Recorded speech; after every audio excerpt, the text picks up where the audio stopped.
चूड़ामणि। विवेक चूड़ामणि ग्रंथ में श्लोक नंबर 149।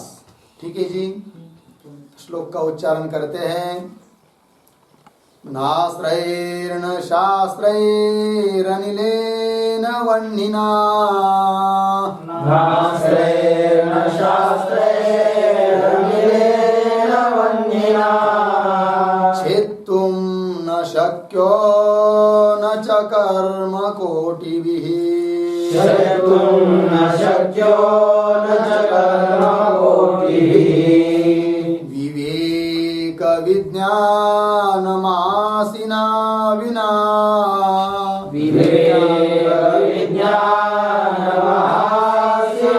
विना, धातु प्रसादेन स्थितेन मंजुना, धातु प्रसादेन स्थितेन मंजुना, शास्त्रेण शास्त्रैरनिलेन वह्निना, छेत्तुं न शक्यो न च कर्म कोटिभिः, विवेक विज्ञानमासिना विना, धातु प्रसादेन स्थितेन मंजुना। ठीक है। श्लोक नंबर 149 चल रहे हैं ना। क्या मेरा हिलावायचं का?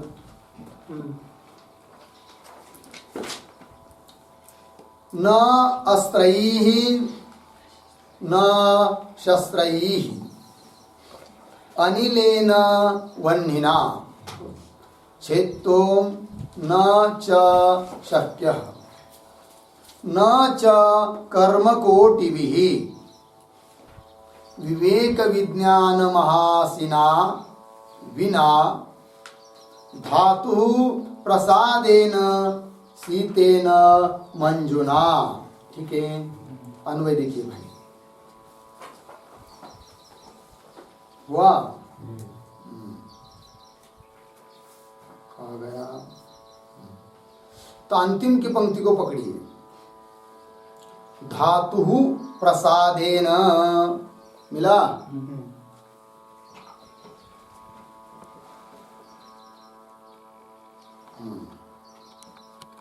धातु प्रसादेन शीतेन मंजुना। उसके बाद 3 नंबर की लाइन में आएंगे। विवेक विज्ञान महासिना विना, पहली लाइन में अस्त्रैः न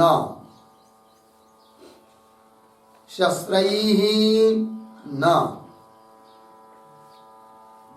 अनिलेन वह्निना, छेत्तुं न शक्यः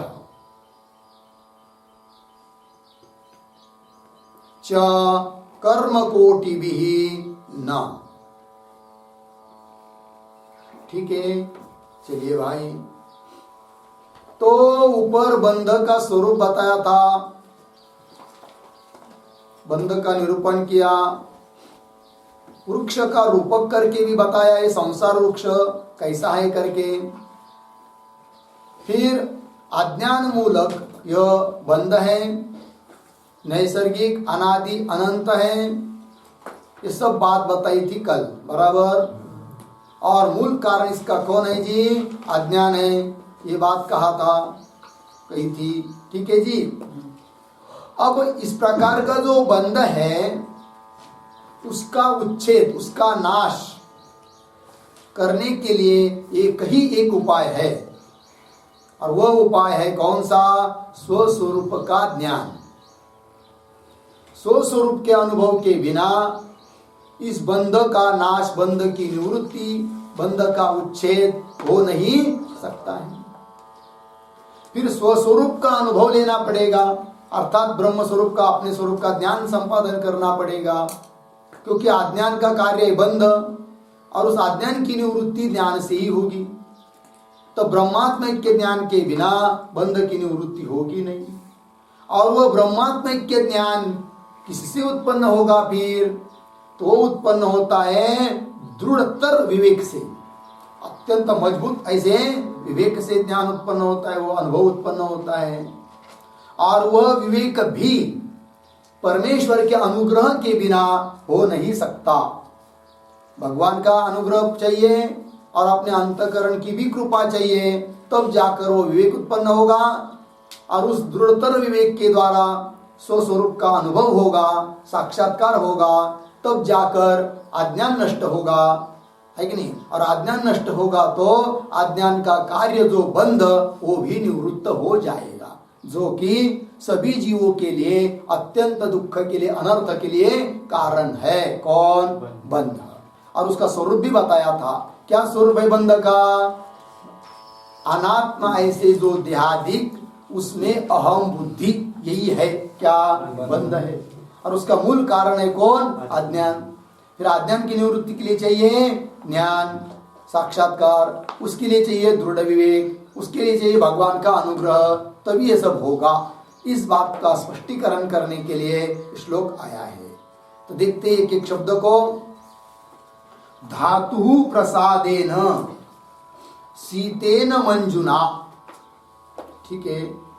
तो धातु प्रसादेन, इसका क्या अर्थ है? इसका एक अर्थ कर सकते हैं परमेश्वरस्य अनुग्रहेण,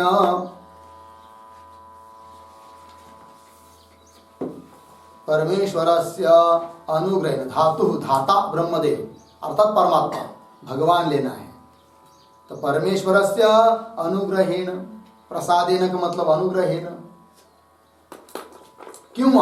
दूसरा अर्थ है अंतःकरणस्य अनुग्रहेण।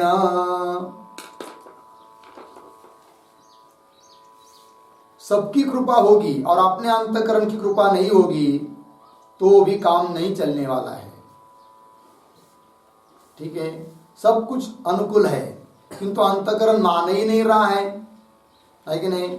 चाहता ही नहीं कि हम वेदांत पढ़े, मनन निधिध्यासन करें, है कि नहीं? मानता ही नहीं है। कौन? मन, अंतःकरण।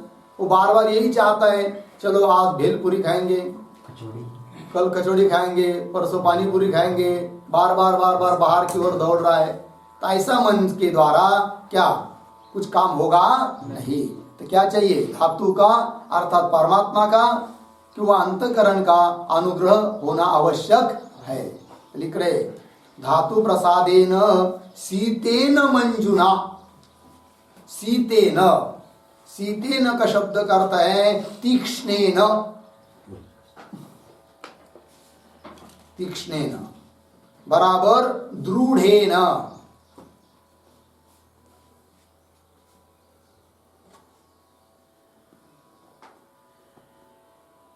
ठीक है जी। तीक्ष्णेन दृढ़ेन मंजुना, मंजुना शब्द का अर्थ करेंगे रमणीयेन।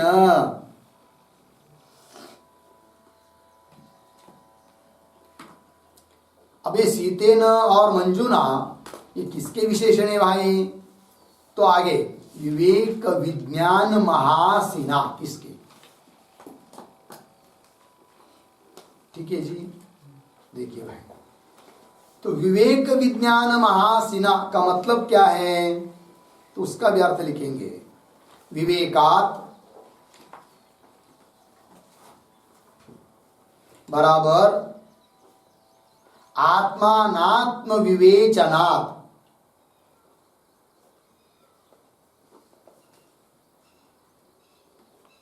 विवेकात् बराबर आत्मानात्म विवेचनात् जातम यद विज्ञानम,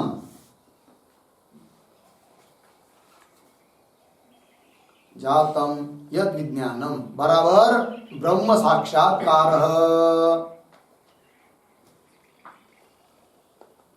ब्रह्म साक्षात्कार। आगे स ए अर्धविराम स एव महान, स एव महान चासौ अशिश्च,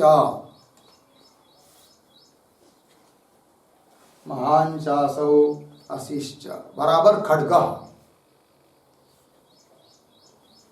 तेन विना। ठीक है, अर्थ देखिए भाई, किस शब्द का अर्थ लिख रहे हैं? विवेक विज्ञान महासिना। ठीक है, अर्थ देखिए, विवेकात, विवेकात का अर्थ कर दिया आत्मानात्म विवेचनात्। आत्मा क्या है, अनात्मा क्या है, इसके विवेचन से, चिंतन से जातम उत्पन्न हुआ कौन? यत् विज्ञानम। विज्ञानम, विज्ञानम का अर्थ है ब्रह्म साक्षात्कार। किससे उत्पन्न हुआ वो? विवेकात। विवेक मतलब क्या? आत्मा अनात्मा का विवेचन। आत्मा क्या है, अनात्मा क्या है, दोनों का बात अलग अलग समझ में आई, तब अनात्मा का त्याग करके आत्मा ही ब्रह्म है, वही मैं हूं, ऐसा क्या हो जाता है? साक्षात्कार, ब्रह्म साक्षात्कार। ठीक, तो विवेचनात्, आत्मा अनात्म विवेचना जातम उत्पन्न यद विज्ञानम, जे विज्ञान अर्थात ब्रह्म साक्षात्कार है कि नहीं? ऐसा जो ब्रह्म साक्षात्कार है अर्थात विवेक विज्ञान, वही है महान। असी, असी शब्द का अर्थ होता है खड्ग। खड्ग मतलब तलवार। ठीक है ना? स एव महान, महान चासो असी, महान अशी, इस महान इस प्रकार की जो असी, असी कहते खड्ग, खड्ग कहते तलवार, और उसका विशेषण क्या दिया? महान, महान असी, महान खड्ग है कि नहीं? तो तेन, तेन का अर्थ क्या हो जाएगा फिर? महाविज्ञान, सॉरी विवेक विज्ञान महासिना। क्या बन जाएगा? बन गया विवेक विज्ञान महासिना। सिना, बिना, बिना, इसके सिवाय है कि नहीं? तो क्या अर्थ निकला? भगवान के अनुग्रह से और क्यों अंतकरण की कृपा से तीक्ष्ण और अतिशय रमणीय, अतिशय अच्छा, दृढ़, मजबूत, जो तीक्ष्ण भी चाहिए, मजबूत भी चाहिए, तब काम होता है। समझ लीजिए तलवार है आपके पास, तीक्ष्ण तो बहुत है लेकिन बहुत कमकुवत है। हवा आ जाएगी तो वाकड़ी तिकड़ी हो जाएगी, टेढ़ी मेढ़ी हो जाएगी, है कि नहीं? तीक्ष्ण होने पर भी तोड़ने का काम करेगी क्या? नहीं तोड़ सकती। तीक्ष्ण नहीं है क्या? है, लेकिन मजबूत नहीं है। फिर क्या होना चाहिए? समझ लीजिए मजबूत है, जबरदस्त है, दो आदमी उसको नहीं ऐसा मोड़ सकते, किंतु ऐसी है कि वो 10 बार भी मारेंगे तो भी टूटेगा नहीं। तो कुछ काम किया क्या? फिर तलवार कैसी चाहिए तोड़ना हो तो? क्या? तीक्ष्ण चाहिए और मजबूत चाहिए। इसलिए 2 विशेषण दिया। कौन कौन? सीतेन और मंजुना। सीतेन का मतलब है अत्यंत तीक्ष्ण हो, है कि नहीं? और मंजुना मतलब अतिशय रमणीय, मतलब अच्छी मजबूत हो। लग गया जी? तो चलिए, सीतेन मंजुना, कौन वो? असी, खड्ग, तलवार, कौन असी? महाविवेक रूप असी, विवेक रूप महा असी। तो विवेक का अर्थ बता दिया। विवेक का मतलब क्या? स्वात्म साक्षात्कार, ब्रह्म साक्षात्कार। तो यही है असी, तलवार। और भगवान का अनुग्रह बिना, अंतकरण की कृपा बिना मासी अर्थात ब्रह्म ज्ञान, ब्रह्म साक्षात्कार हो नहीं सकता है। लगा जी? तो चलिए, धातु प्रसादेन सीतेन मंजुना विवेक विज्ञान महासिना, विवेक विज्ञान रूप महातलवार के बिना, क्या जी? उसके बिना अस्त्रैहि न, शस्त्रैहि न, अनिलेन वह्निना छेत्तुम न शक्य। सबका अन्वय इधर है, छेत्तुम न शक्य। तो अस्त्रैहि छेत्तुम न शक्य, शस्त्रैहि छेत्तुम न शक्य, अनिलेन छेत्तुम न शक्य, वह्निना दग्धुम न शक्य। ठीक है ना? वो तो आगे आएगा, है कि नहीं? लग गया? और आगे क्या है? कर्म कोटि भी च न च शक्य छेत्तुम न शक्य। कौन? बंध, मतलब ऐसा ये बंध है कि उसको अस्त्र से आप तोड़ नहीं सकते, मार, है कि नहीं? शस्त्र से भी नहीं काट तोड़ सकते हैं। अनिल, अनिल शब्द का अर्थ होता है वायु, वायु के द्वारा उसको सुखा नहीं सकते। वायु भी नष्ट करने के लिए कारण होता है, लेकिन सीधा नहीं। वायु क्या करता है, पहले सुखाता है, सुखाने के बाद नष्ट कर देता है, ठीक है ना जी। और वन्नी भी उसको जला नहीं सकती है, किसको, बंध को। किसका विषय चल रहा है, बंध का। और बंध की तोड़ने के लिए कुछ उपाय है नहीं क्या, फिर है कौन, हाँ, विवेक विज्ञान महासी है ना, महातलवार, इसके बिना और किसी उपाय से उसको तोड़ नहीं सकते। किसको, बंध को। क्या स्वरूप है उस बंध का, अनात्मा में देहादिकों में अहम बुद्धि है कि नहीं। अब देहादिक में अहम बुद्धि है समझ लीजिए, और उस बुद्धि को तोड़ना है, उस धारणा को तोड़ना है जो क्या अध्यास है वो। अब उस व्यक्ति को तलवार से मार देंगे है कि नहीं, शस्त्र से मारेंगे, आश्रय से मारेंगे, अग्नि से जलाएंगे, तो क्या उसका वो धारणा टूट जाएगी क्या, नहीं टूटेगी। अर्थात बंध का नाश इन उपायों से नहीं होता है। किन उपायों से नहीं होगा, अस्त्र से नहीं होगा। अस्त्र, अस्त्र मतलब अस्त्रयी लिखा है, अस्त्रयी शब्द का अर्थ लिखिए अग्नियादिभिः बाणादिभिः वा। अग्नि अस्त्र, वायव्य अस्त्र, बाण इत्यादि उसको कहते अस्त्र। एक होते हैं अस्त्र और एक होते हैं शस्त्र, दोनों में अंतर है, ठीक है ना। अस्त्र किसको कहते हैं, लिखते हैं यहां पर क्या लिखा, अर्थ का अस्त्र शब्द का अग्नेयादिभिः बाणादिभिः वा, है कि नहीं। अग्नि इत्यादि, अग्नेयास्त्र इत्यादि के द्वारा, बाण इत्यादि के द्वारा उस बंधन को तोड़ नहीं सकते। अर्थ हुआ। अब अस्त्र किसको कहते हैं उसको भी लिखाएंगे, लिखिए अस्त्रम बराबर नंबर 1, येन क्षिप्तेन हन्यते, येन क्षिप्तेन हन्यते तत् अस्त्रम।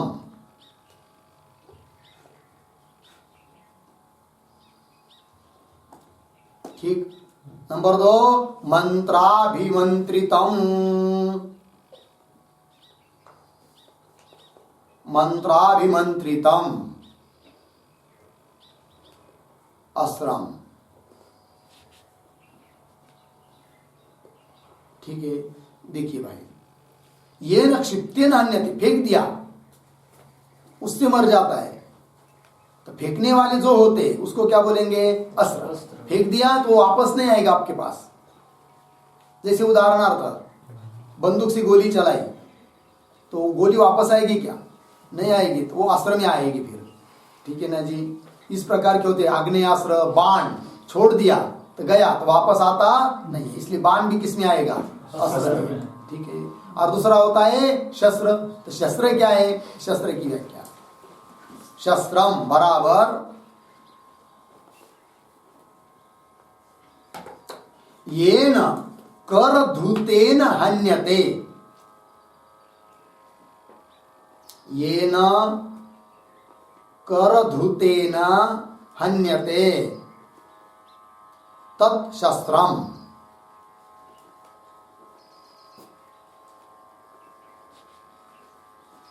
है कि नहीं, मतलब कर में हाथ में धारण किए हुए ही उससे उसके द्वारा मारा जाता है, उसको क्या बोलेंगे, शस्त्र। जैसे तलवार हाथ में रखते मारते, पुनः उठाते मारते, तो क्या हुई वो शस्त्र हुआ, ठीक है जी।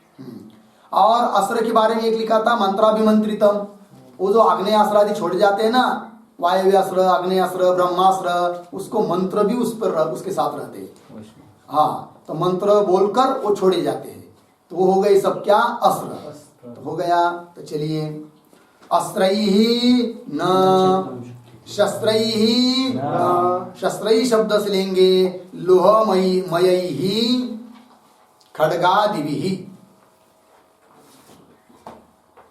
लोहमयैहि खड्गादिभिः,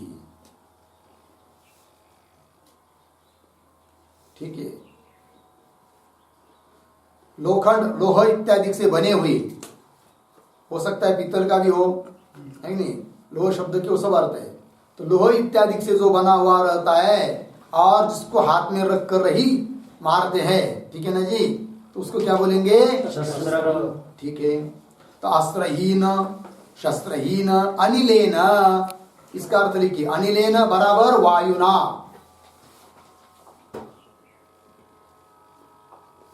वायुना न छेत्तुम, न छेत्तुम बराबर नाशयितुम। नाशयितुम शक्य। उस बंध का नाश वायु के द्वारा भी होता है कि नहीं? वायु कैसा नष्ट करती है अन्य वस्तुओं को? सबसे पहले उसको सुखा देती है, और सुखाकर उसको क्या कर देती है? नष्ट कर देती है। उसकी विपरीत है पानी का। पानी किसी वस्तु को नष्ट करेगा ना तो क्या करेगा? पहले गीला करेगा, उसके अवयव को शिथिल बनाएगा, विश्लेषण होगा, फिर वो वस्तु क्या हो जाएगी? नष्ट हो जाएगी। अनुभव करके देखना ही है तो 15 दिन 10 दिन अपने कपड़े को बाल्टी में भिगो के रख दीजिए, फिर 15 दिन के बाद उठाइए तो हाथ में क्या आएगा? जितना पकड़ेंगे उतना ही निकल के आएगा, सब नहीं आएगा। क्या किया? जल ने क्या किया? उसको नष्ट कर दिया। ठीक है। और वायु कैसा नष्ट करता है? कपड़े को धोके सुखा दीजिए और 1 महीना भर उसको निकालिए मत, वैसे ही फिर रहने दीजिए सूखने के लिए, फिर बाद में देखिए तो कुछ नहीं मिलेगा आपको, है कि नहीं? सब फटा फटा हो जाएगा, नष्ट हो जाएगा। क्या किया वायु ने? उसको सुखाया और नष्ट कर दिया। हो गया ना जी? चलिए, तो वायु ना न उस प्रकार वायु के द्वारा इस बंध को सुखाया नहीं जा सकता है, अर्थात वायु इसको नष्ट नहीं कर सकती है। लगा? आगे चलिए। वन्निना, वन्निना करते अग्निना, तो यहां पर चित्तुम का अर्थ करेंगे दग्धुम, तो अग्निना दग्धुम न शक्य, ऐसा वाक्य बन जाएगा अग्नि के बारे में। अग्निना दग्धुम न शक्य। ठीक है ना जी? अग्नि के द्वारा उसको जलाया नहीं जा सकता है। किसको? बंधन को। फिर कोई बोलेगा भाई वो तो ब्रह्म की तरह हो गया, नैनम छिंदंती शस्त्राणि नैनम दहति पावक, लेकिन ऐसा ही हो गया। कौन? बंधन। तो बोलेंगे ऐसी बात नहीं है, उसके लिए कोई नष्ट करने के लिए कोई उपाय है ही नहीं है, ऐसी बात नहीं है। उपाय कौन? एक ही उपाय है, ब्रह्म साक्षात्कार। लिखा है विवेक विज्ञान महासिना विना छेत्तुम न शक्य। पंक्ति लगी फिर, विवेक विज्ञान महासिना बिना शस्त्रैः न अनिलेन वह्निना च छेत्तुम न शक्य। और एक रह गया, कर्म कोटिभिः च। क्या लिखा है? कर्म कोटिभिः। कोई सोचेगा इस बंधन को तोड़ने के लिए हम क्या करेंगे? कर्म करेंगे। बोलेंगे, उसको उत्तर देंगे, अरे भाई कर्म से वो बंधन टूटता नहीं है। यदि वो कहेगा नहीं नहीं हम क्या करेंगे? 10 कर्म करेंगे, 20 कर्म करेंगे, 1000 कर्म करेंगे, उसको तोड़ ही देंगे। किसको? बंधन को। ठीक है ना जी? तो उसका उत्तर दे रहे 1000 क्या? कर्म कोटि भी बहुवचन किया है, ये कोटि भी नहीं, कर्म की कोट्यावधि करोगे तो भी उससे बंधन टूटेगा नहीं, नष्ट होगा नहीं। क्यों भाई? कर्म से वो वस्तु नष्ट होती है जो सच होती है व्यवहार में, है कि नहीं? लेकिन जो झूठी वस्तु है, मिथ्या वस्तु है, वो कितने भी कर्म करेंगे तो नष्ट होती ही नहीं है कि नहीं? रज्जु के ऊपर प्रतीत होने वाला सर्प, कितने उसको डंडा मारेंगे तो नष्ट हो जाएगा? नहीं मारेगा। फिर कैसे होगा? केवल एक ही उपाय से होगा। क्या? ज्ञान से। रज्जु का ज्ञान हुआ तो सर्प का बंधन, सर्प की भास, सर्प का अध्यास नष्ट हो जाता है। ठीक है? उसी प्रकार ये बंध यदि सत्य रहता तब तो उसकी निवृत्ति कर्म से होती, किंतु बंध क्या नहीं है? सत्य नहीं है, मिथ्या है कि नहीं? अज्ञान का कार्य है वो, इसीलिए अज्ञान का नाश करने से ही उस बंधन की क्या होगी? निवृत्ति होगी। और उस अज्ञान की निवृत्ति के लिए एक ही उपाय है, कौन सा? ज्ञान। ज्ञान के बिना बंधन की निवृत्ति होगी नहीं। चलिए, कर्म कोटिभिः न च, तो कर्म कोटिभिः के ऊपर एक वाक्य लिखेंगे, वेदोक्तैः अपि, वेदोक्तैः अपि कर्मणां कोटयः, कर्मणां कोटयः। तैहि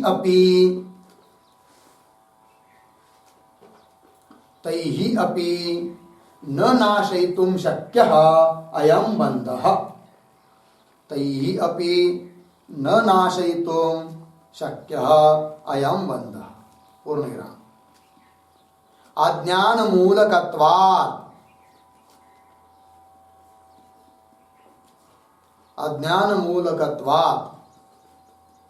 ज्ञानैक निवर्त्यः इति भावः। ज्ञानैक निवर्त्यः इति भावः। हो गया? ज्ञानैक निवर्त्यः इति भावः।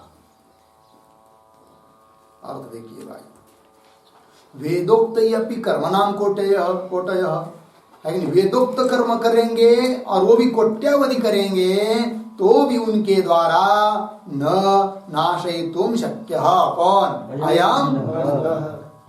क्यों? अज्ञान मूलकत्वात्। अज्ञान मूलक है वो, है कि नहीं? और अज्ञान मूलक वस्तु की निवृत्ति ज्ञान से ही होती है। ज्ञान के बिना और किसी उपाय से निवृत्ति होगी। कर्म तो क्या उस अज्ञान का कार्य है कि नहीं?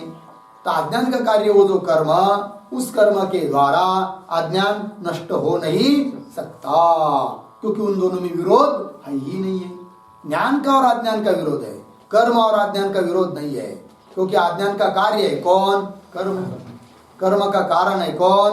अज्ञान। उसमें कार्य कारण भाव है, विरोध नहीं है दोनों में। इसलिए कर्म के द्वारा अज्ञान की और अज्ञान का कार्य जो बंध, उसकी निवृत्ति होगी नहीं। लगा पंक्ति? चलिए, अज्ञान मूलकत्वात् ज्ञानैक निवर्त्य, केवल ज्ञान से ही वो बंध निवृत्त होता है। हो गया? चलिए,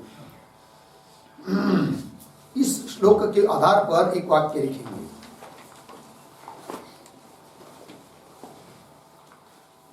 अस्य बंधस्य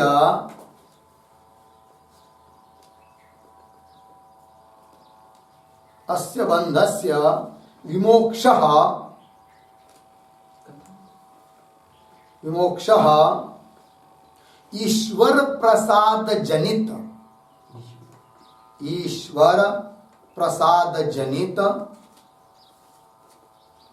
परमात्मा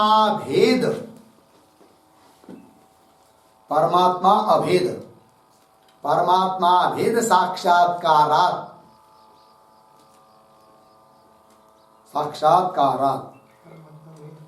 परमात्मा भेद साक्षात्कारात् इति उक्तम।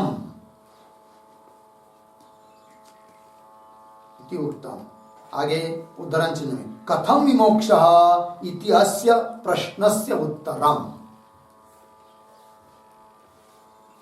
कथम विमोक्षः इति अस्य प्रश्नस्य उत्तरम्।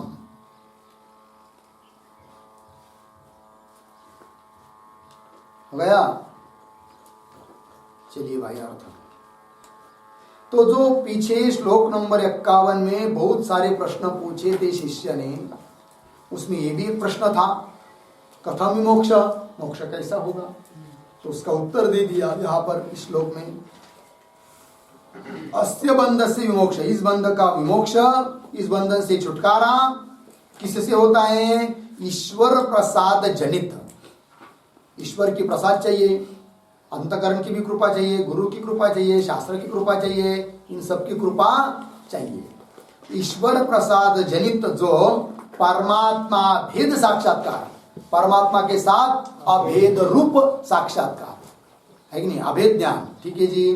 परमात्मा भेद साक्षात्कार से ही क्या होता है? अस्य बंधस्य इति उक्तम, ये कह दिया। इससे क्या सिद्ध हुआ? तो पीछे के प्रश्नों में से एक प्रश्न का उत्तर दिया। कौन प्रश्न था वो? कथम विमोक्षः। इस प्रश्न का उत्तर दे दिया। हो गया जी। चलिए आगे के श्लोक को पढ़ते हैं। श्रुति प्रमाणैकमते स्वधर्म, श्रुति प्रमाणैकमते स्वधर्म, निष्ठा तयैवात्मविशुद्धिर्भवति, विशुद्धिरस्य निष्ठा तयोरात्मविशुद्धिरस्य विशुद्ध बुद्धेः परमात्मवेदनम् विशुद्ध बुद्धेः परमात्मवेदनम् येनैव संसारसमूलनाशः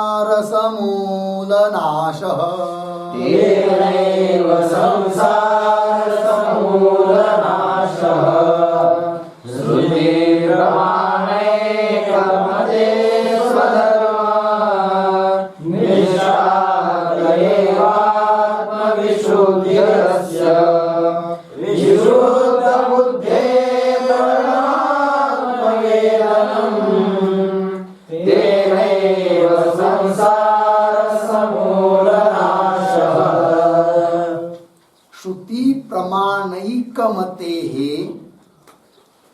स्वधर्मनिष्ठा तया एव आत्मविशुद्धिः अस्य विशुद्ध बुद्धेः परमात्मवेदनम तेन एव संसार समूल नाश। ठीक, अन्वय देखिए। श्रुति प्रमाणैकमतेः स्वधर्मनिष्ठा तया एव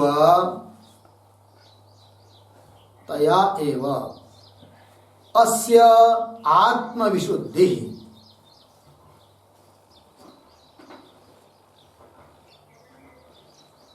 हो गया। अस्य आत्मविशुद्धि नीचे विशुद्ध बुद्धेः परमात्म वेदनम तेन एव संसार समूल नाशः।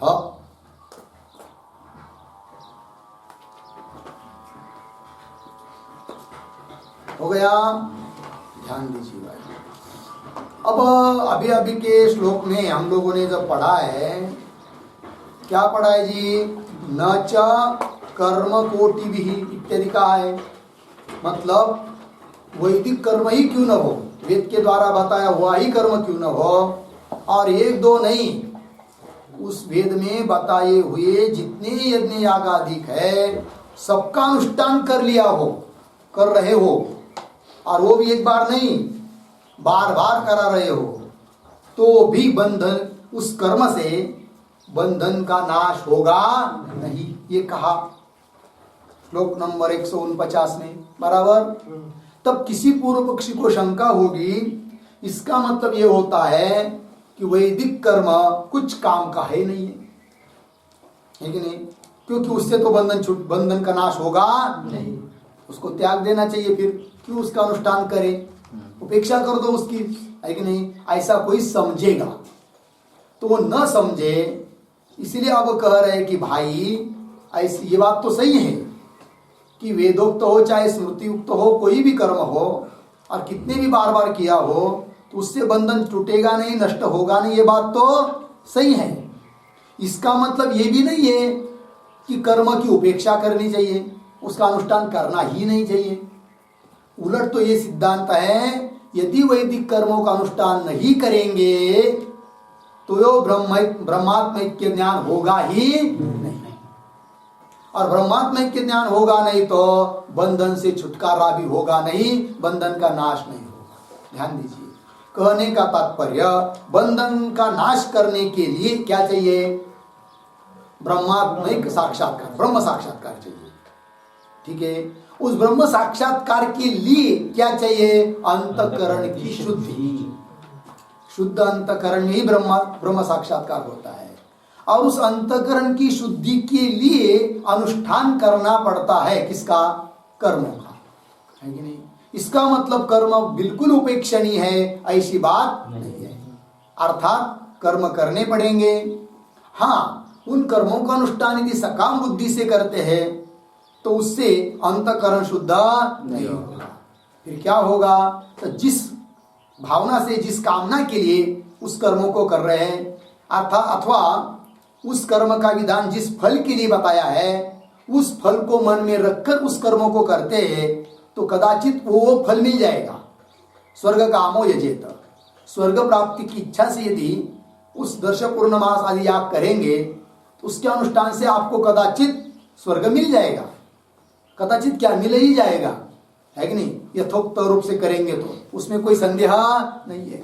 किंतु उसका फल केवल स्वर्ग ही रहेगा, अंतःकरण शुद्धि नहीं होगी। जब उस कर्म से जन्य पुण्य कि जिसके बल पर स्वर्ग की प्राप्ति हुई है, वो पुण्य जिसको अदृष्ट बोलते हैं, अपूर्व बोलते हैं, पुण्य बोलते हैं, धर्माधर्म बोलते हैं, अलग अलग शास्त्रकारों की परिभाषा के अनुसार, है कि नहीं। तो जब वो पुण्य नष्ट हो जाता है तो क्या होता है, पुनः मृत्यु लोक में अर्थात संसार को ही वो जीव प्राप्त होता है। उसके लिए वो कर्म कुछ काम का नहीं रहा, केवल उतने भर का फल दे दिया। किंतु उसी वैदिक कर्म का अनुष्ठान यदि निष्काम भावना से करते हैं, निष्काम भावना से मतलब क्या, उन कर्मों का जो भी फल बताया है वो फल हमें नहीं चाहिए, हम कर रहे उन, बोलेंगे भाई फिर फल नहीं चाहिए तो क्यों कर्म कर रहे हो, तो कर्म हम इसलिए कर रहे हैं कि वेद हमारे लिए प्रमाण है और वेद का आदेश है, और वेद क्या है, ईश्वर की आज्ञा है। ईश्वर की आज्ञा का पालन करना हमारा कर्तव्य है, इसलिए हमारा कर्तव्य समझकर हम कर रहे हैं, ठीक है कि नहीं, है कि नहीं। और वो भी कैसे कर रहे हैं, ईश्वर अर्पण के लिए कर रहे हैं।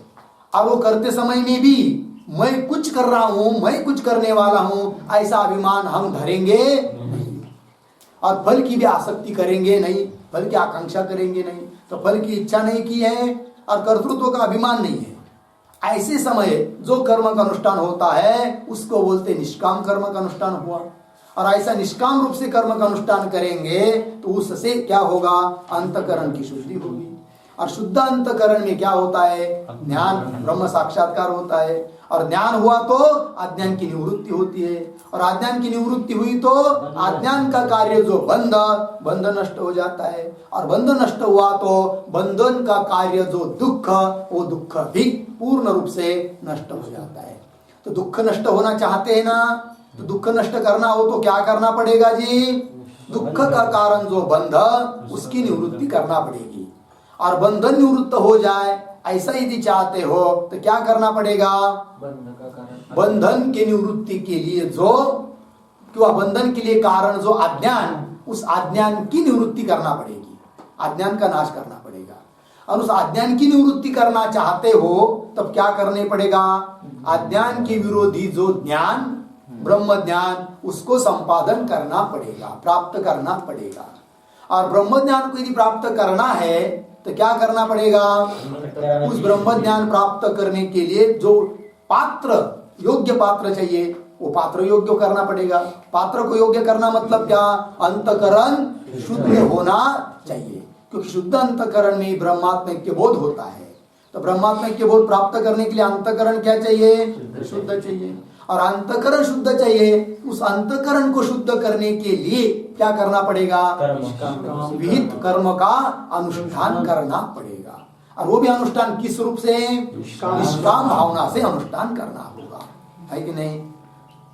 पंगत घातली परंतु 4 पेपरला बातमी आली, है कि नहीं, क्या इन आदमी ने, इस आदमी ने क्या किया, पंगत दिया, पंगत दिया, पंगत दिया, पंगत दिया, कितने लोगों को, 50 लोगों को। और पेपरबाजी कितनी हुई, 4-5 पेपर का यार, वो भी एक दिन नहीं 10 दिन बात में आती रही। समझ में आया कि नहीं, उससे कुछ होगा क्या, नहीं। और बहुत सारे लोग ऐसा करते कि नहीं, नाम के लिए, कहा बात आपकी यात्रा को गए, यात्रा को मैं 4 बार 4 धाम यात्रा किया, कितनी बार, 4 बार। और क्या किया, 4 धाम यात्रा किया। समझ में आया कि नहीं, मतलब क्या करता है आदमी, जो भी कुछ करता है ना उसका क्या करता है, कथन करता है। कथन भी नहीं, कर्तृत्व का अहंकार भी नहीं। दान करना हो तो इस प्रकार से दान करना चाहिए, इस हाथ से दिया उस हाथ को भी पता नहीं चलना चाहिए, वो होता है सचमुच क्या जी, दान होता है कि नहीं। चलो तो क्या विषय क्या चल रहा है हम लोगों का, पूर्व पक्षी क्या समझा था, वेदोक्त कर्म या जो भी कुछ कर्म है वो सब फालतू के छोड़ दो, क्योंकि उससे बंधन टूटेगा नहीं। ऐसा क्यों लगा उस पूर्व पक्षी को, उसके पीछे के श्लोक में उसने सुना, क्या सुना था, न च कर्म कोटि भी, तब उसको उत्तर दिया, अरे पगले ऐसा नहीं है, कर्म तो तुमको करना पड़ेगा, कर्म किए बिना तो क्या ज्ञान तक आप पहुंच ही नहीं सकते हैं। ठीक है कि नहीं? अंतिम की सीढ़ी पर जाना है तो पहली सीढ़ी पर तो पैर रखना ही पड़ेगा। तुम क्या चाहते हो, पहले दूसरे तीसरे सीढ़ी पर पैर रखेंगे नहीं और एकदम ऊपर की सीढ़ी में जाएंगे, कैसे जाएंगे? तुम क्या पक्षी हो क्या, उड़ कर जाएंगे? नहीं जा सकते। क्या हुआ, समझ में आया कि नहीं? तो धीरे धीरे जाना पड़ेगा, एक एक क्रम से जाना पड़ेगा, तब अंतिम की सीढ़ी हाथ लगेगी। समझ में आया? इसी बात को कह रहे। देखिए क्या लिखा है, श्रुति प्रमाणिक मते है स्वधर्म निष्ठा तया एव अस्य विशुद्धि। अस्य शब्द का अर्थ लिखिए साधकस्य जीवस्य वा, वही साधकस्य जीवस्य।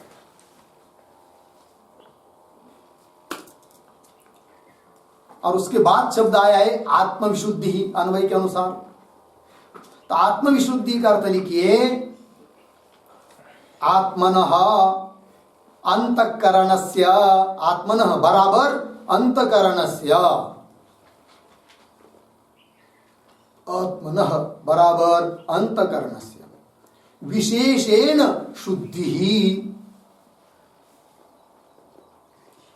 विशेषेण शुद्धि बराबर पापक्षय।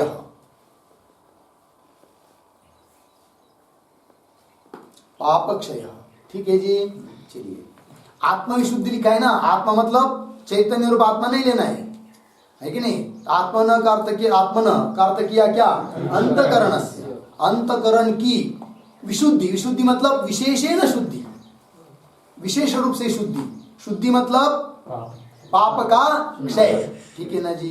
तो देखिए अस्य, इस साधक का, इस जीव के अंतःकरण की शुद्धि किससे होगी? तो लिखा है यहाँ पर, वहीं पर तया एव। क्या लिखा है? तया एव। तया एव, कया एव, कर्म शुद्धि प्रमाण स्वधर्म। हाँ, स्वधर्म निष्ठया एव, है कि नहीं? स्वधर्म निष्ठा आया है कि नहीं पीछे? स्वधर्म निष्ठा, स्वधर्म निष्ठा से ही इसके अंतःकरण की शुद्धि होगी। बोले कि स्वधर्म निष्ठा मतलब क्या है जी? तो स्वधर्म निष्ठा का अर्थ लिखते हैं स्वस्य धर्मः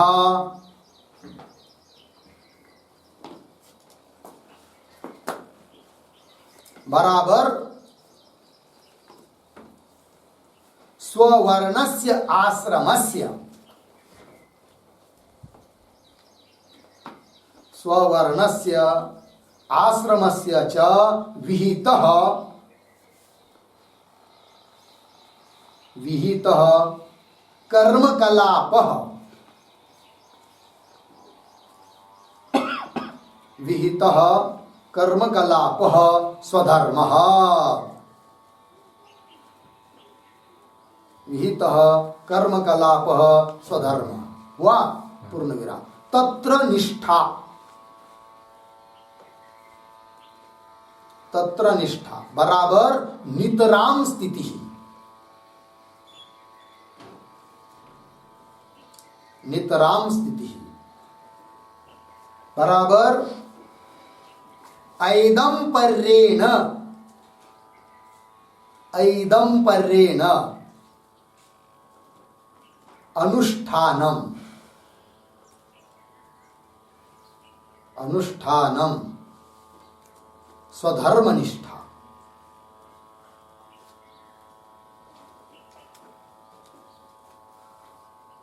हो गया?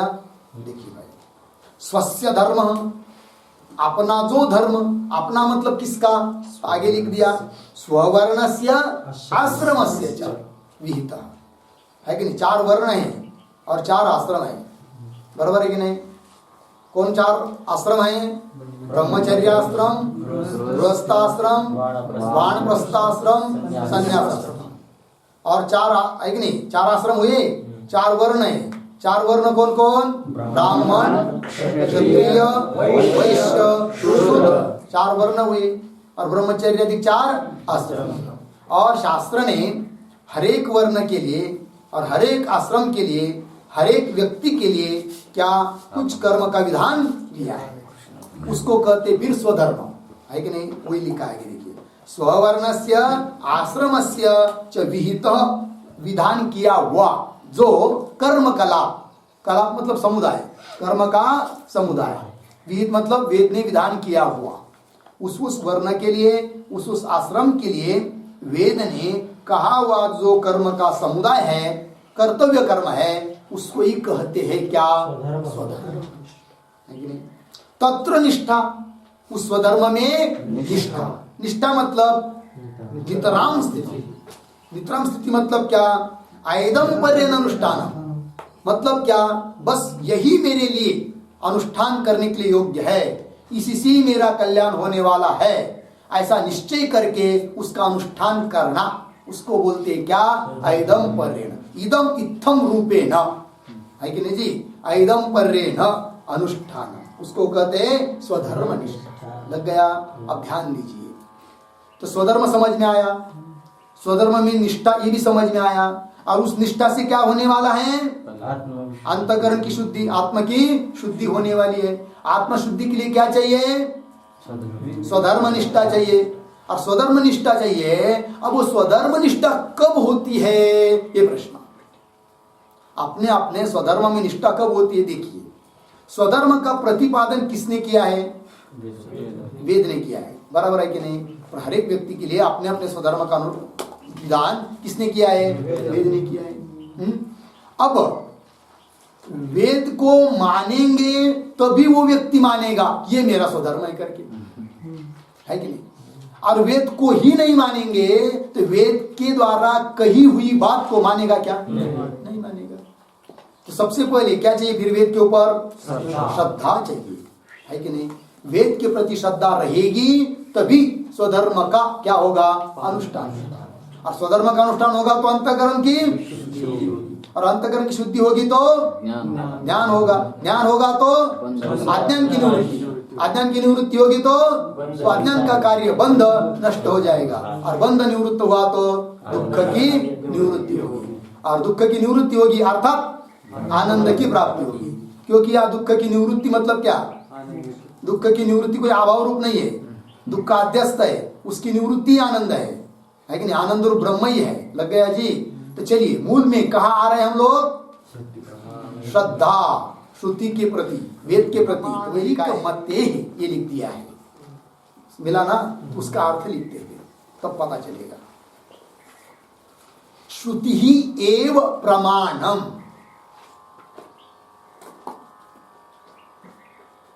श्रुति ही एव प्रमाणम, श्रुति प्रमाणम,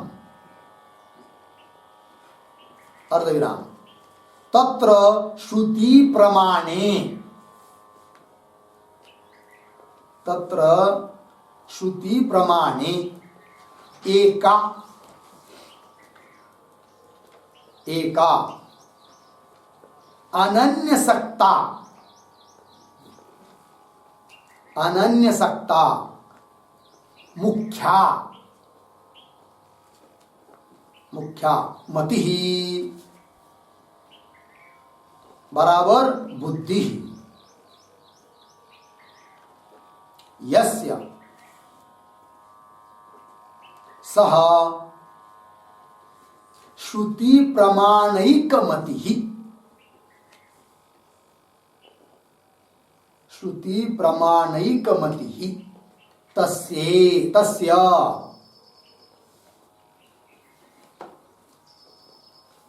तस्य हो गया। अर्थ समझ लेंगे। श्रुति ही एव प्रमाणम, श्रुति प्रमाणम, श्रुति ही है, श्रुति मतलब वेद, श्रुति ही एव प्रमाण, श्रुति बस वेद ही मेरे लिए क्या है जी? प्रमाण है कि नहीं? श्रुति मतलब वेद, वेद को प्रमाण मानना ही चाहिए, है कि नहीं जी? वेद और वेद मूलक स्मृतियां वो भी सब क्या है? प्रमाण है, ठीक है ना? और जो अवतारी संत है उनके वचन वो भी सब क्या है? प्रमाण है, क्योंकि वेद ही है वो।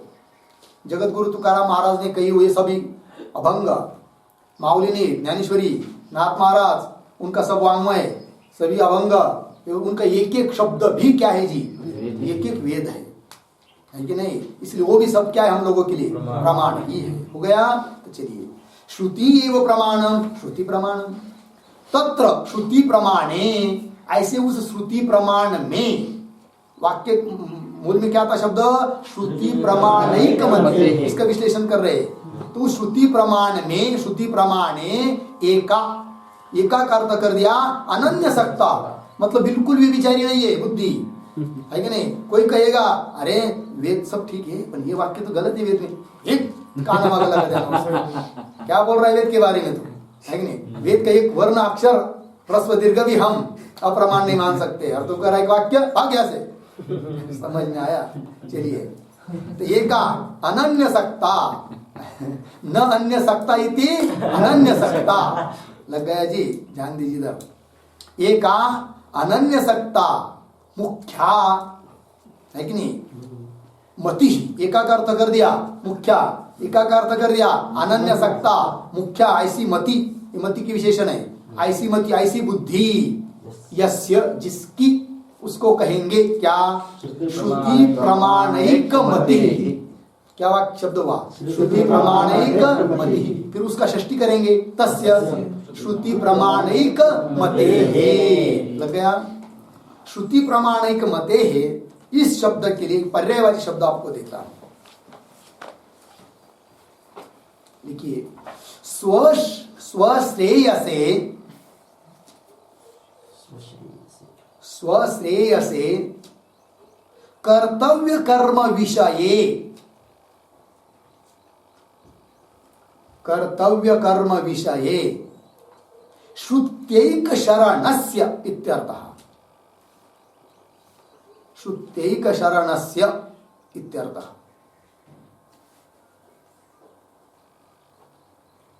श्रुत्यैक शरणस्य हो गया, अर्थ देखिए। स्वश्रेयसे, अपने कल्याण के लिए, कर्तव्य कर्म विषय, अब कर्तव्य कर्म क्या करना है क्या नहीं करना है उसके बारे में जो श्रुत्यैक शरण है, तो पर्याय शब्द क्या हुआ? श्रुत्यैक शरण से, है कि नहीं? केवल एकमात्र श्रुति को ही जो शरण गया हुआ है, ऐसा जो व्यक्ति। बात समझ में आ रही है? तो चलिए, कहां तक हुआ? तो इससे क्या बताया जी? श्रुति में वेद के प्रति अत्यंत क्या होनी चाहिए? श्रद्धा होनी चाहिए, निष्ठा होनी चाहिए, तब जाकर आदमी अनुष्ठान करेगा किसका? स्वधर्म का। तो वही लिखा है, श्रुति प्रामाणिक मते है, ऐसे पुरुष के लिए स्वधर्म निष्ठा होती है। ठीक है जी, स्वधर्म निष्ठा बता दिया है। स्वधर्म से क्या लिया? स्वस्य धर्म, स्वस्य नाम वर्ण आश्रम के अनुकूल जो भी वेद ने धर्म कहा है वो सब धर्म, है कि नहीं? स्वधर्म निष्ठा। फिर आगे तया एव, तया एव स्वधर्म निष्ठया एव, अपने स्वधर्म का अनुष्ठान करेंगे तो उससे ही क्या होगा? आत्मविशुद्धि, अंतकरण की शुद्धि होगी। इसलिए अपने कर्म का अनुष्ठान करना ही चाहिए, और अपने कर्म का अनुष्ठान नहीं करेंगे और दूसरा कुछ कितना भी धार्मिक दिखाने के लिए कुछ करते रहेंगे, उससे कुछ फायदा होने वाला नहीं। स्वधर्म का अनुष्ठान यही मुख्य क्या है जी? परमार्थ है। ज्ञानेश्वरी में स्वधर्म का बहुत वर्णन आया है, सब जगह आता है। ठीक है कि नहीं? स्वधर्म मतलब क्या? अपने अपने कर्तव्य कर्म का पालन। स्वधर्म मतलब क्या जी? अपने अपने कर्तव्य कर्म का पालन करना। जैसे देश काल परिस्थिति के अनुसार जिस व्यक्ति के लिए जो स्वधर्म प्राप्त है उसका उसने क्या करना चाहिए? अनुष्ठान करना चाहिए। समझ में आया? उदाहरण समझ लीजिए, कोई पुत्र है, उसके माँ बाप है, तो पुत्र है ना, पुत्र तो धर्म उसमें है ना, तो उसका फिर कर्तव्य हो जाता है क्या? माँ बाप की सेवा करना, है कि नहीं? आद्य कर्तव्य है माँ बाप की सेवा करना, लेकिन आजकल तो वो रहा नहीं। माँ बाप की सेवा करना कोई चाहता नहीं है, है कि नहीं? क्या जी, करते हैं क्या? नहीं करते हैं। शादी होने तक तो माँ बाप में रहते हैं। और माता कहती है भाई एक हंडा पानी ले आओ, तो बोलता है मेरा बहुत सिर दर्द हो रहा है, तू ही ले आना। वो बेचारी बूढ़ी हंडा लेकर लाती है अकेली, और पानी भर के लाती है। कुछ दिन के बाद शादी हो जाती है, और शादी हो गई, फिर उसके बाद वो उसकी पत्नी पानी लेने के लिए जाती है, फिर ये भी पीछे से 2 हंडा लेकर जाता है। किसी ने पूछा उसके मित्र ने, भाई क्यों? अब वो अकेली कितना लाएगी, उसके लिए थोड़ा मदद कर देते हैं।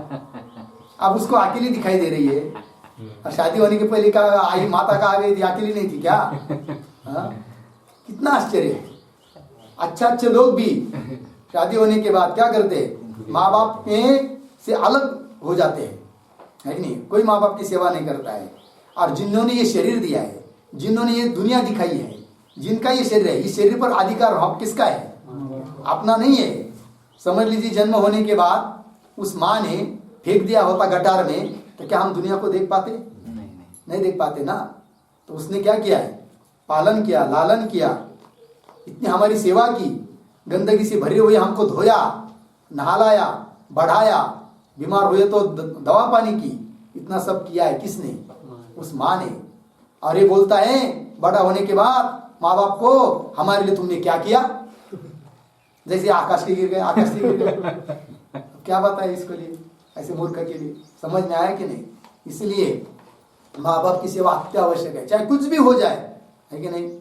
कभी कभी समझ लीजिए पिता या माता बहुत बीमारी हो गई है और अशक्त हुई है, भयानक रोग होना नहीं चाहिए, हो गया है, उठ नहीं पाती है, जगह पर ही सब मलमूत्र विसर्जन कर देती है। ऐसे समय में भी पुत्र का कर्तव्य है उससे उबे नहीं कि क्या दिन चल रहा है, कितने दिन करेंगे, कुछ कुछ दिखा है लोगों को। माँ बाप को गाली देते हैं, इतनी गाली भयानक देते हैं कि सुना भी नहीं जाता है। उससे उनका अंतःकरण कितना टूटता होगा, इसका विचार भी नहीं कर सकते हम लोग। कर सकते हैं क्या? है कि नहीं? कि वो सोचते होंगे कि मैंने पेट के लिए रोटी नहीं खाई, इसके लिए मैंने इतना बढ़ाया, प्रशिक्षण दिया, है ना, इतना इसके लिए क्या, और ये बोलता है मुझे अब क्या करे, मैं आशक्त हुआ इसलिए, है कि नहीं? ये नहीं है। जो भी कुछ हो, उबना नहीं है, गाली नहीं देना है, जितनी हो सके सेवा करना है। और ऐसे सेवा का महात्म्य तो अपने संप्रदाय में तो है ही है, सब जगह है कि नहीं? भगवान पंढरीनाथ पंढरपुर को क्यों आए? भगवान श्री कृष्ण पंढरपुर में आकर विठ्ठल बन गए, क्यों? क्यों आए? पुंडलिक के लिए, भक्त पुंडलिक के लिए। पुंडलिक के लिए क्यों आए? पुंडलिक ने क्या भजन किया क्या भगवान का? बहुत ज्यादा किया होगा, इतना ज्यादा नहीं किया कि जिससे भगवान आएंगे, लेकिन क्या किया?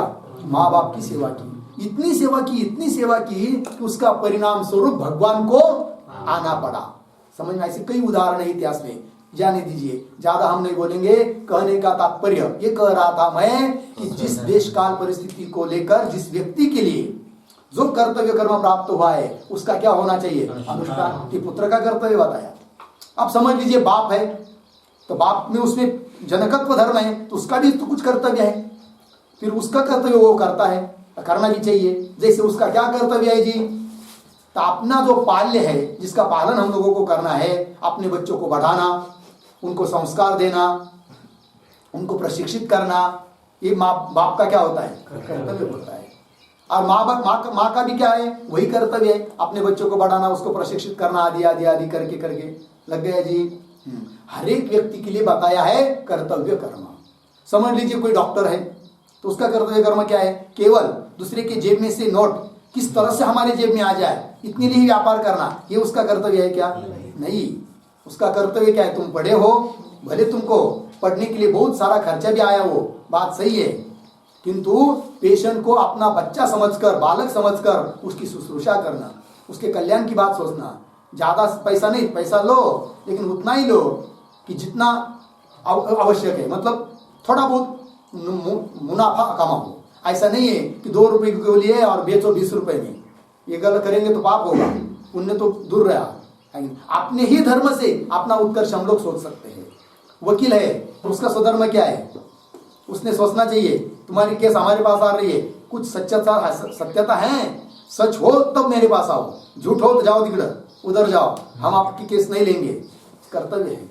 जज है तो उसका कर्तव्य क्या है? उचित न्याय दे, लेकिन ऐसा नहीं इधर से पीछे के 2-4 लाख रुपए ले लिया और गलत उल्टा सुल्टा न्याय दे दिया, पाप लगेगा, पुण्य तो नहीं, नरक में जाना पड़ेगा। समझ में आया जी? कहने का तात्पर्य हर एक व्यक्ति का अपना क्या है? स्वधर्म निश्चित हुआ है, अपने कर्तव्य का पालन करना है। ठीक है जी।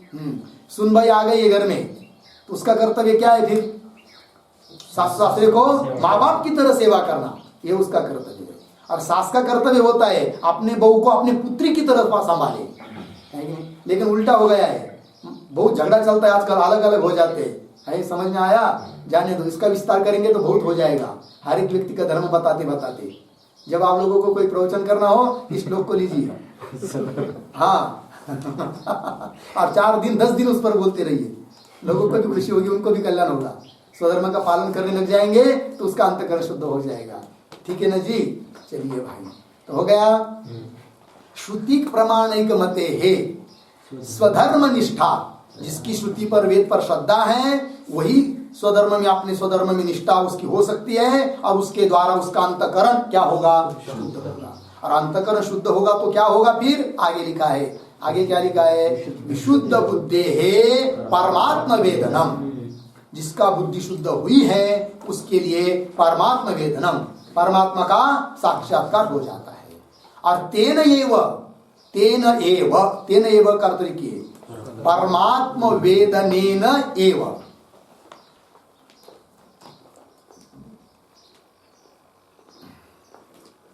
परमात्म वेदनेन एव संसार समूल नाश, संसार का मूल सहित नाश हो जाएगा। हो गया? चलिए एक एक बात को और देखते हैं। तो क्या लिखा है? विशुद्ध बुद्धि है। विशुद्ध बुद्धि मतलब क्या लिखेंगे उसका अर्थ? विशुद्धा, विशुद्धा नष्ट राग द्वेषादि सकल विद दोषा, सकल विद दोषा, विशुद्धा नष्ट राग द्वेषादि सकल विद दोषा बुद्धि यस्य, बुद्धि यस्य तस्य विशुद्ध बुद्धेः।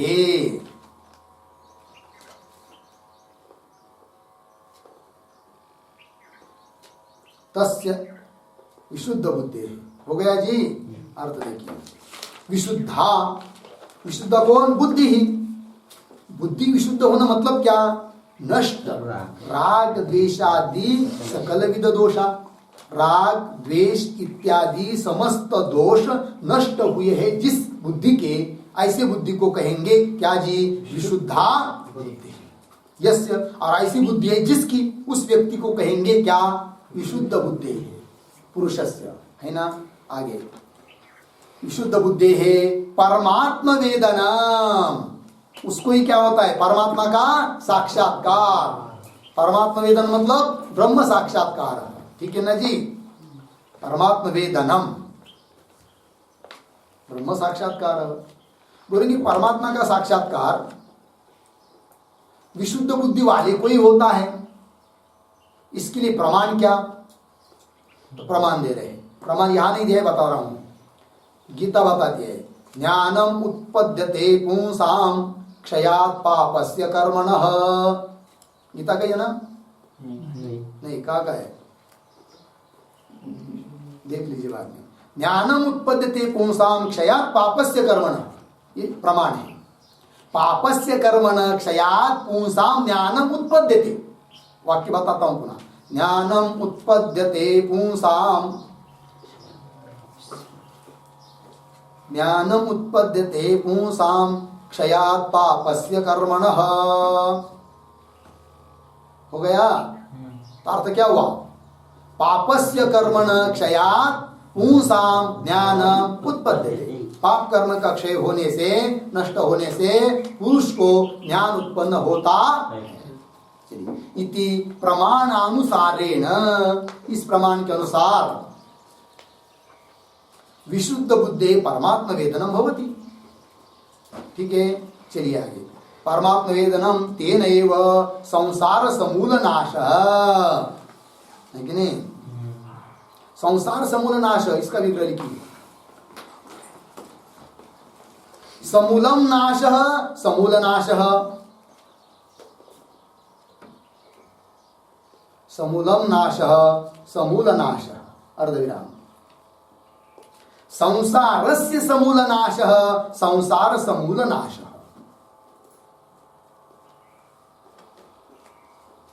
लिखा? संसारस्य समूलनाशः, संसार समूलनाशः बराबर बराबर का चिन्ह देकर अज्ञानादि दुःखान्तस्य बन्धस्य, अज्ञानादि दुःखान्तस्य बन्धस्य अत्यन्तम उच्छेदः इत्यर्थः।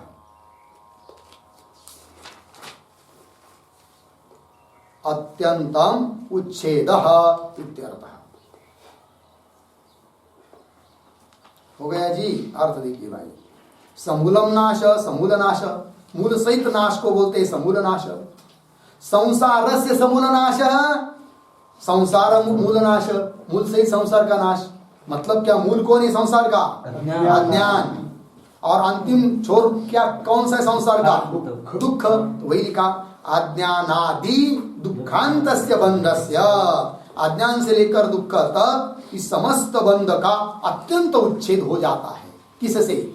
परमात्म वेदन, तेन एव परमात्म वेदनेन एव। हो गया जी। हाँ, तो क्या आप कौन सी बात बताई? पूर्व पक्षी क्या समझा था? है नहीं, वेद के द्वारा बताए हुए कर्म आदि कोई काम के नहीं है, तो उसको बता दे भाई ऐसी बात नहीं। कर्म का अनुष्ठान करना ही पड़ेगा, तब जाकर ब्रह्म ज्ञान होगा, तब जाकर बंध नष्ट होगा, है ना? तो हो गया पूरा। बस आगे का विचार कल करें। ओम पूर्णमदः पूर्णमिदं पूर्णात् पूर्णमुदच्यते पूर्णस्य पूर्णमादाय पूर्णमेवावशिष्यते। ओम शांति शांति शांति।